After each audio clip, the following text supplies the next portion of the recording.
Sur Autoroute Info avec beaucoup de monde, toujours sur l'A31 en direction de Nancy. Les voies sont proches de la saturation, c'est-à-dire qu'il y a tellement de monde que des ralentissements peuvent se produire à tout moment. Alors c'est surtout entre Dijon et Nancy avec une difficulté principale, un bouchon qui s'est formé juste avant de passer la barrière de péage de Gy, bouchon qui commence au kilomètre 222 et qui fait pratiquement 4 km jusqu'à cette barrière de Gy. Alors pourquoi y a-t-il autant de monde justement sur cet axe alors que sur les autres axes le trafic est fluide? C'est simplement en raison des fins de vacances scolaires décalées.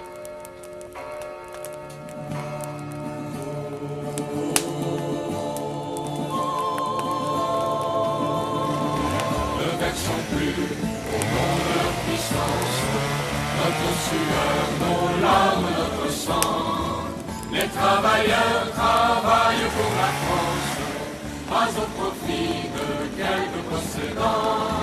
Pour partager les fruits de l'abondance, changeons la vie ici maintenant.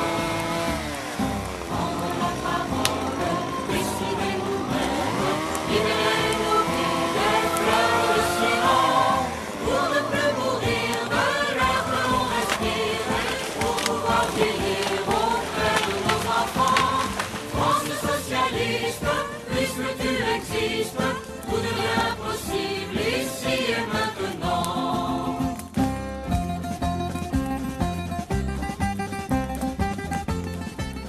C'est le désordre monétaire international, c'est le désordre au niveau de l'euro, c'est vraiment la grande pagaille financière et monétaire internationale qui est fondée sur les aléas, la spéculation monétaire.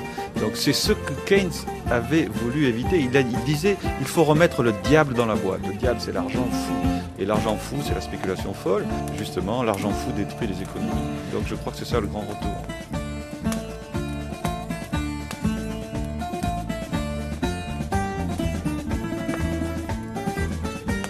Ce grand nous collectif et planétaire, sommes-nous en train de comprendre que ce système ne peut plus durer, qu'on ne peut plus faire payer les citoyens quand ce sont les États et les banques qui se sont trompés?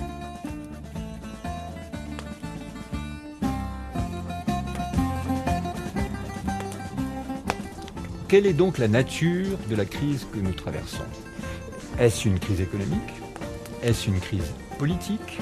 Est-ce une crise sociale? Est-ce tout cela en même temps qui expliquerait d'ailleurs peut-être la gravité de la situation dans laquelle nous sommes? Mais je vais tenter de vous rassurer d'un mot.